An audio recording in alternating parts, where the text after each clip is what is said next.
Honorable Shri Raghav Chadha.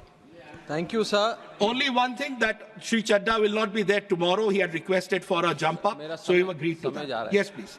Sir, इस bill pay whatever is not within the scope, as per Rule 110, we will go by Rule 110. Rule 110, we'll go by Rule 110. Honorable Shri Raghav Chadha, I'm not allowing anyone else. I'm sorry. I'm not going into the merits of it. Please, Shri Raghav Chadha, no one else. No one else, Mani Dangi ji, no one else. No one else. Rule 110. Yes, please. Mani Shri sir, Raghav इस Chadha. Bill pay चर्चा के माध्यम से मैं इस देश के आम हवाई यात्री का दर्द आप सबके सामने रखना चाहूंगा। सर, वादा था कि हवाई चप्पल वालों को हवाई जहाज की सैर कराई जाएगी। आलम यह है सर कि बाटा कंपनी का जूता पहनने वाला भी आज हवाई जहाज की टिकट नहीं खरीद पा रहा है।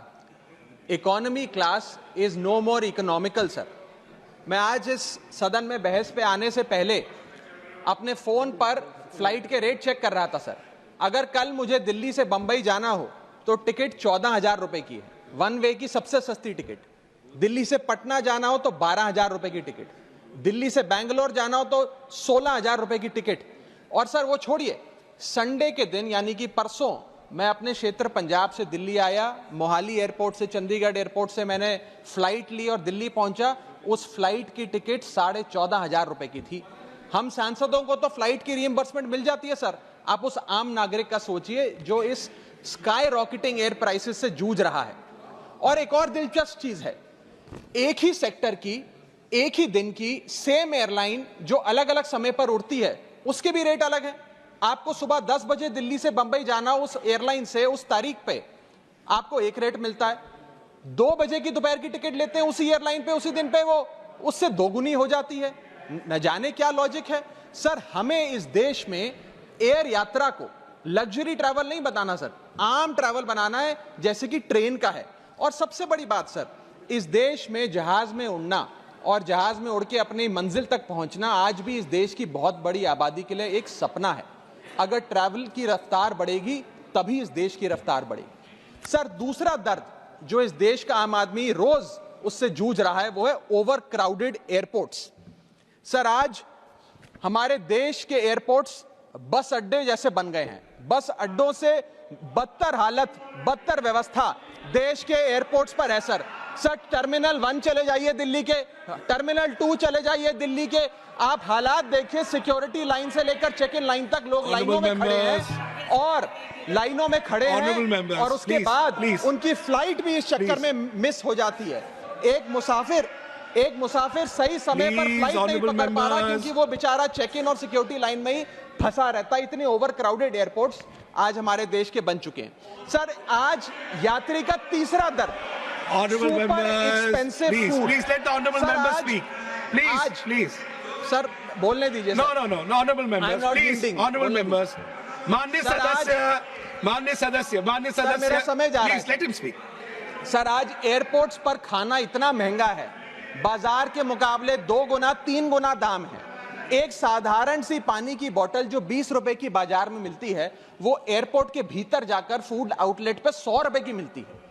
आज यात्री जो इंतजार कर रहे हैं अपनी फ्लाइट का, वो पानी पीकर पेट भर रहा है कि कहीं 250 रुपए की चाय और 350 रुपए का समोसा ना खरीदना पड़ जाए।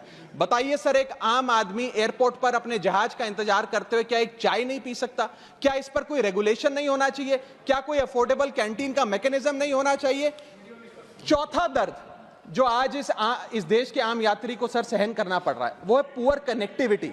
आज इस देश के कई टूरिज्म स्पॉट्स पे, कई फेमस शहरों तक जहाज की यात्रा नहीं पहुंचती, फ्लाइट्स नहीं पहुंचती, एयरपोर्ट नहीं पहुंचती। कई शहर, अधिकतर शहर ऐसे हैं जहां पर एयरपोर्ट्स नहीं है।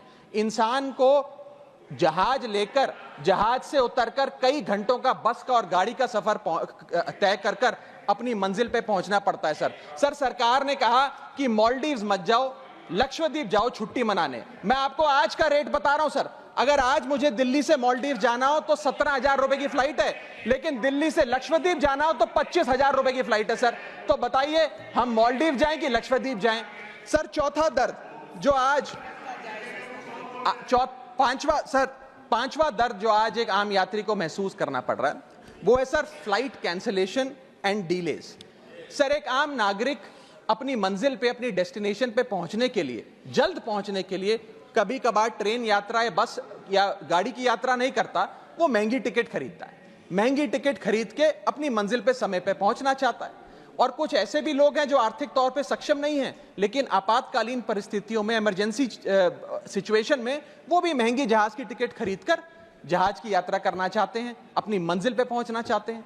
लेकिन क्या वो अपनी मंजिल पे समय पर पहुंच जा रहे हैं? निर्धारित समय से 3 से 4 घंटे लेट आज जहाज चलते हैं। और खास तौर पे छोटे शहरों के जो एयरपोर्ट्स हैं वहां पर तो मैक्सिमम डिलेज देखे गए हैं। सर 1 केजी अगर एक्सेस बैगेज हो जाए तो फ्लाइट आपसे हजारों रुपए का किराया वसूलती है, लेकिन कई घंटों के डिले के लिए क्या फ्लाइट हमें कॉम्पनसेट करती है? मैं आज माननीय मंत्री जी को कहना चाहूंगा कि कुछ ऐसा मैकेनिज्म बनाए कि हर घंटे के फ्लाइट के डिले के लिए एयरलाइन आम यात्री को कॉम्पनसेट करे, उसकी जेब में पैसा डाले। इसी के साथ साथ हर महीने एक चार्ट जारी होना चाहिए कि किस सेक्टर की कौन सी एयरलाइन ने कितने घंटे का डिले, किस सेक्टर की कौन सी एयरलाइन ने कितने घंटे का डिले यात्रियों को दिया। और इसी के साथ साथ सर छठा दर्द जो आज के भारत देश के आम यात्री को महसूस करना पड़ रहा है सर, वो है लैक ऑफ अफोर्डेबल ऑप्शंस। जो अभी मेरे साथी भी बात कर रहे थे कि इस देश में 90% एयर ट्रैवल 2 एयरलाइंस के पास है, 90% मार्केट शेयर 2 एयरलाइंस के पास है। यानी कि एक हमने कार्टेल क्रिएट कर दिया, डुओपोली क्रिएट कर दी, यानी कि वो मन चाहे दाम पे मन चाहे सर्विसेज देंगे, क्योंकि कोई कंपटीशन ही नहीं है, कोई प्रतिस्पर्धा नहीं है। Point of order. I'll have to take a point of order. One second. Bharat सरकार Point of order. Yes. न जाने सर, मैं तो एयरलाइन का बोल रहा हूं तो भी पेट में Just दर्द take हो a रहा point है। of order. Please. 238A 238A. कोई सदस्य किसी अन्य सदस्य या लोकसभा के किसी सदस्य के विरुद्ध मानहानि कारक या अपराध में फंसाने वाले स्वरूप का कोई आरोप नहीं लगाएगा जब तक कि आरोप लगाने वाले सदस्य ने सभापति को संबंधित मंत्री को भी इसकी पूर्व सूचना न दी हो, ताकि मंत्री उत्तर दिए जाने के प्रयोजन के लिए इस विषय की जांच कर सके। Honorable member, there is no defamatory here. No defamation मैं has पहले been. नासिर हुसैन जी ने जो बोला है मैं उसके ऊपर कर रहा हूँ। That of course that has been taken into consideration. एक मिनट, इनका नहीं है। मैं मुझे पूरा कर लेने दिया सर। परंतु सभापति किसी समय किसी सदस्य को ऐसा आरोप लगाने से मना कर सकेगा ठीक है, यदि ठीक है, उसकी राय में ऐसा ठीक है। आरोप राज्यसभा की गरिमा को point. घटाने वाला हो या उस आरोप को लगाने वाले से Thank you, व्यक्ति thank कोई you, लोग Jamna इसका साहब. सिद्ध न हो। Thank you, honorable member. Thank you. Please continue. Sir इतनी विशाल जनसंख्या वाला हमारा देश है और इतनी विशाल जनसंख्या वाले देश में मात्र 2 ही कंपनियां हमारा पूरा एविएशन सेक्टर चला रही हैं। सर सरकार लाई एक स्कीम जिसका नाम था उड़ान, जिसका फुल फॉर्म है उड़े देश का आम नागरिक। पर कैसे उड़े?